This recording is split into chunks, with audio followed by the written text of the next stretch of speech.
नमस्कार, मैं हूं आपके साथ मयंक। तो देखिए, जिस तरह से सऊदी और पाकिस्तान के बीच हाल ही में एक बड़ी डिफेंस डील हुई, उसको लेकर अब ईरान की तरफ से पहली बार एक बड़ा बयान सामने आया है। और ये बयान क्या है? ईरान के जो राष्ट्रपति हैं मसूद पेजिशकियान साहब, इन्होंने जो है बुधवार को न्यूयॉर्क में संयुक्त राष्ट्र महासभा को एड्रेस कर रहे थे। इस दौरान उन्होंने कहा कि पाकिस्तान और सऊदी अरब के बीच हुए ऐतिहासिक समझौते का ईरान जो है वो स्वागत करता है। उन्होंने इसे संपूर्ण क्षेत्रीय सुरक्षा सिस्टम की शुरुआत बताया है। यानी कि ईरान ने सऊदी और पाकिस्तान के बीच जो डिफेंस डील हुई, जिसमें यह कहा गया था कि एक देश पर हमला दोनों देशों पर हमला माना जाएगा, इस तरह से जो डील हुई, जो रियाद के अल यमामा पैलेस में हमने देखा था कि पाकिस्तान के प्रधानमंत्री शहबाज शरीफ वहाँ पहुँचे थे और क्राउन प्रिंस मोहम्मद बिन सलमान ने इसमें साइन किए थे। उसके बाद पूरी दुनिया की नज़रें इस बात पे थी कि ईरान की तरफ से इसको लेकर क्या कहा जाता है। और अब ईरान के राष्ट्रपति पेजिशकियान जो है, उन्होंने संयुक्त राष्ट्र संघ को वो कल एड्रेस कर रहे थे। उस दौरान उन्होंने इस समझौते का स्वागत किया और उन्होंने ये कहा कि कॉम्प्रहेंसिव रीजनल सिक्योरिटी सिस्टम की ये शुरुआत है। अब बड़ी गौर करने वाली बात यह है, जो इसमें ध्यान देने वाली बात यह है कि ईरान अगर सऊदी और पाकिस्तान के बीच हुए समझौते का स्वागत कर रहा है, तो क्या इस बयान को भारत के अगेंस्ट माना जाएगा? ऐसा बिल्कुल नहीं है। देखिए, ये बड़ी माइन्यूट चीज़ें हैं जिसको समझने की ज़रूरत है कि एक्सपर्ट इस बारे में क्या कह रहे हैं। इस डिफेंस डील का ईरान ने स्वागत क्यों किया, बात नंबर 1। और बात नंबर 2, भारत के परिप्रेक्ष्य में ईरान का, भारत को लेकर ईरान का क्या स्टैंड। देखिए, पहली जो सबसे बड़ी बात यह है कि ये जो डिफेंस डील हुई सऊदी और पाकिस्तान के बीच में, ये एक ऐसे समय पर हुई जब इजराइल ने कतर की राजधानी दोहा पर दिन दहाड़े अटैक किया था, हमास के नेताओं को निशाना बनाया था। और इस हमले के बाद जितने इस्लामिक देश हैं, मुस्लिम देश हैं, सब में ये बात कही जा रही थी कि क्या अब और मुस्लिम देशों पर हमला हो सकता है। ईरान की तरफ से ये वार्निंग दी गई थी सभी इस्लामिक और अरबियन कंट्रीज को कि अगर इजराइल को अभी नहीं रोका गया तो अगला नंबर आपका भी हो सकता है। इजराइल बाकी इस्लामिक देशों को निशाना बना सकता है। बेंजामिन नेतन्याहू की तरफ से भी ये बयान सामने आया कि जहां जहां हमास की लीडरशिप मौजूद है, हम उन सब देशों को निशाना बनाएंगे। आप या तो हमास की लीडर्स को बाहर करिए, वरना हम हमला करेंगे। यानी एक्सपर्ट्स जो हैं, वो इस डील को, पाकिस्तान और सऊदी की डील को इजराइल के रेफरेंस में जोड़कर देख रहे हैं, ना कि भारत के। इस बात को समझने की जरूरत है। ईरान जो इस डील का स्वागत कर रहा है, ईरान इसे इजराइल से जोड़ के देख रहा है, ना कि भारत से। देखिए, मैं आपको कुछ बयान बताता हूं। दक्षिण एशिया मामलों के एक्सपर्ट हैं, माइकल कुगलमैन इनका नाम है।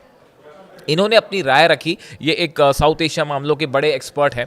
इन्होंने अपनी राय रखी। इनके मुताबिक यह समझौता, सऊदी और पाकिस्तान का समझौता, भारत सऊदी के रिश्तों पर असर नहीं डालेगा, क्योंकि दोनों देशों के बीच गहरे रणनीतिक और आर्थिक संबंध है। देखिए, इनका भी यही कहना है कि भले पाकिस्तान और सऊदी की डील हुई, लेकिन इससे सऊदी और भारत के रिश्ते खराब नहीं होंगे, क्योंकि सऊदी और भारत के बीच में बड़ा इकोनॉमिक कोऑपरेशन है। यही बात ईरान के बयान का भी यही मतलब निकाला जा रहा है। ईरान जब इस डील का स्वागत कर रहा है तो वो इसे इजराइल से जोड़कर देख रहा है। ईरान का ये कहना कि ये संपूर्ण क्षेत्रीय सुरक्षा system, regional security, comprehensive regional security system के लिए ये अच्छा है और इसका स्वागत किया ईरान ने।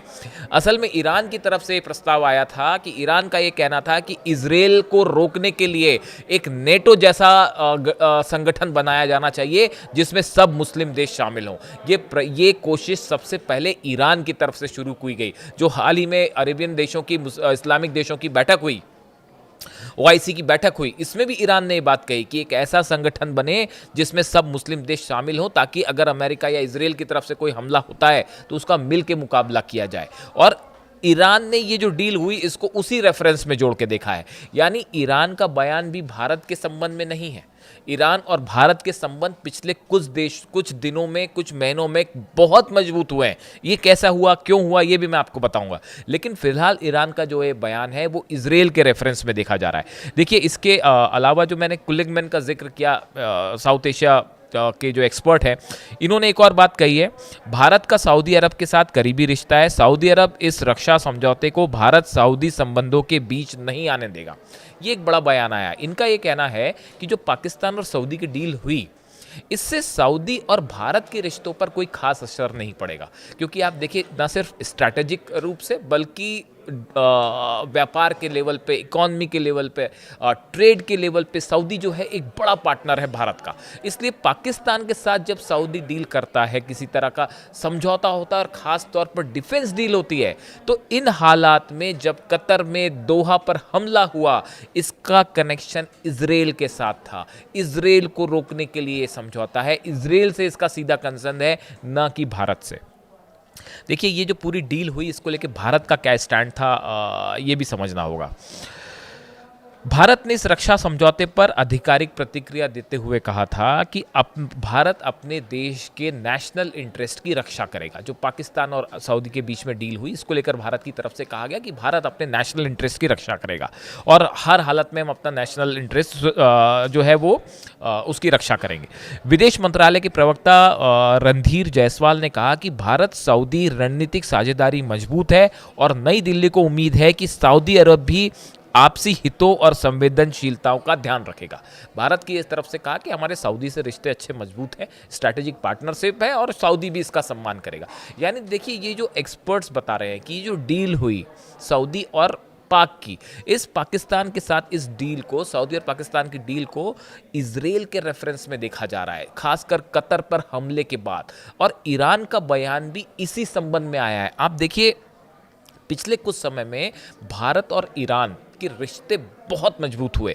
जब भारत और पाकिस्तान की जंग चल रही थी, उस दौरान ईरान के विदेश मंत्री अब्बास अराक्ची साहब भारत में मौजूद थे। उन्होंने इस पूरे मामले पर लेकर उनकी ये कोशिश थी कि जल्दी से दोनों देशों के बीच जो है वो शांति स्थापित हो। ईरान जो है उसके बयान बेहद नपतुले बयान आए इस पूरे मामले को लेकर। अब देखिए हाल ही में जब अमेरिका ने कुछ 6-7 कंपनीज थी जिसको बैन किया, जो कि ईरान के साथ भारत की कंपनीज थी और ईरान से तेल खरीद रही थी, और अमेरिका ने जब उसको बैन किया, तब उस समय ईरान का बड़ा बयान सामने आया। ईरान की तरफ से ईरान ने भारत को बड़ा ऑफर किया कि आप हमसे तेल खरीदिए। देखिए रूस को लेकर भी जब विवाद हुआ, रूस से तेल खरीदने को लेकर विवाद हुआ और अमेरिका ने भारत को कहा कि आप रूस से तेल मत खरीदिए, तब ईरान ने यह ऑफर दिया भारत को कि हमारा क्रूड ऑयल जो है वो आपके लिए आप जब चाहे जितना चाहें हम आपको देने के लिए तैयार है। वैसे ही आप देखिए जब इजराइल और ईरान की जंग हुई, 12 दिनों की जंग हुई, उस दौरान भारत में एक बड़ा वर्ग था जो कि ईरान का समर्थन करता रहा इस 12 दिनों की जंग के दौरान। और जब ये जंग खत्म हुई तो भारत में ईरान का जो दूतावास है, उस एम्बेसी है, उसकी तरफ से बयान जारी किया गया और भारत का धन्यवाद किया गया कि इस 12 दिनों की जंग के दौरान भारत के लोग जो है वो उन्होंने बड़े पैमाने पर जो है वो ईरान का समर्थन किया। इस तरह का बयान ईरान के दूतावास की तरफ से दिया गया। इसके पहले हमने देखा था कि अली खामेनी साहब की तरफ से, कुछ महीने पहले की बात है, मैंने इस पे वीडियो भी बनाया था। अली खामेनी साहब ने ये आदेश दिए, कुछ कंट्रीज़ का नाम गिनाया जिसमें भारत का भी नाम था कि इन देशों के साथ ईरान को अपने व्यापार को बढ़ाना चाहिए, अपने संबंध मजबूत करने चाहिए। उनमें भारत का नाम भी शामिल था, रूस का नाम भी शामिल था, चीन का नाम भी शामिल था। तो देखिए इन कंट्रीज़ के बीच में एक नया समीकरण बनता दिख रहा है, खासकर इजराइल और ईरान की जंग के बाद। और ये जो कतर पर हमला हुआ, दोहा पर जो हमला किया इजराइल ने, इसके बाद आप देखें इजराइल एक तरह से अगर आप मिडिल ईस्ट में देखें, सब देशों ने इजराइल की आलोचना करी। इजराइल अलग थलग पड़ता दिखाई दिया। इसमें बड़ी भूमिका ईरान की रही। ईरान ने ये प्रस्ताव रखा कि आप जो है सब देश एक हो जाए। अली खामेनी साहब ने कहा कि अगर यही वक्त है, आपको मिल के इजराइल के खिलाफ खड़ा होना होगा। अगर आप इजराइल को रोकना चाहते हैं, आप गजा को बचाना चाहते हैं, फिलिस्तीन को बचाना चाहते हैं। तो ईरान का जो बयान आया है सामने,